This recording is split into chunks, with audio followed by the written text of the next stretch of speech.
Journey that changed football forever started with a player from Fort Wayne, Indiana. He endured brutal racist attacks on the field and would end up securing protection for generations of future athletes.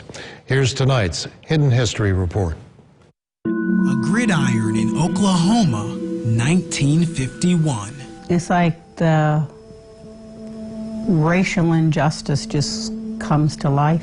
A battleground that still haunts Deanie Bright Johnson nearly 70 years later. Nightmares of her dad, the best college football player in the country with a broken jaw, and zero sympathy from the stands.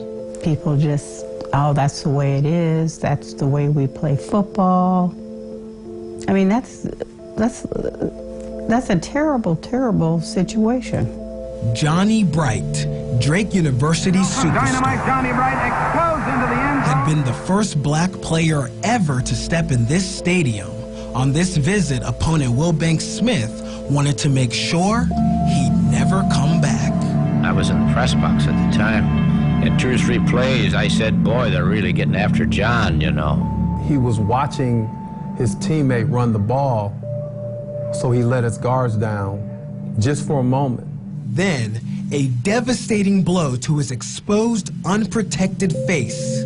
Moments later, a second strike, and then a third.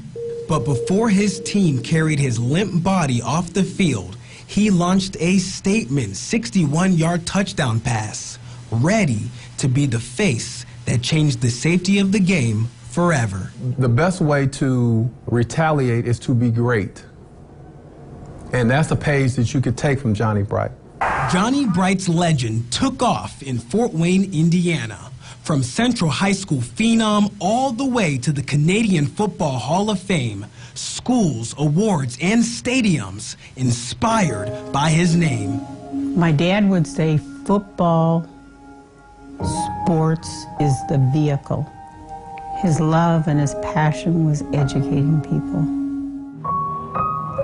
And her dad comes through for all of us. Every time we see a football helmet, right after the attacks on him in Oklahoma, a national conversation on player safety fired up. The NCAA would soon require all players in the league to wear face masks. As the discussion grew, the NFL would make the same requirement several years later, making Bright's impact on this global game undeniable. Bright runs wild for the goal line, and the Eskimos are back in the lead. What would your dad say if he could see all the players wearing face masks today? He would say it's absolutely amazing. He'd probably have tears in his eyes and say, you know what, we've really come a long way.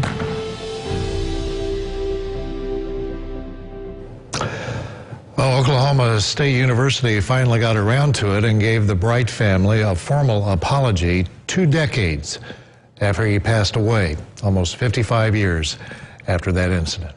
Wow.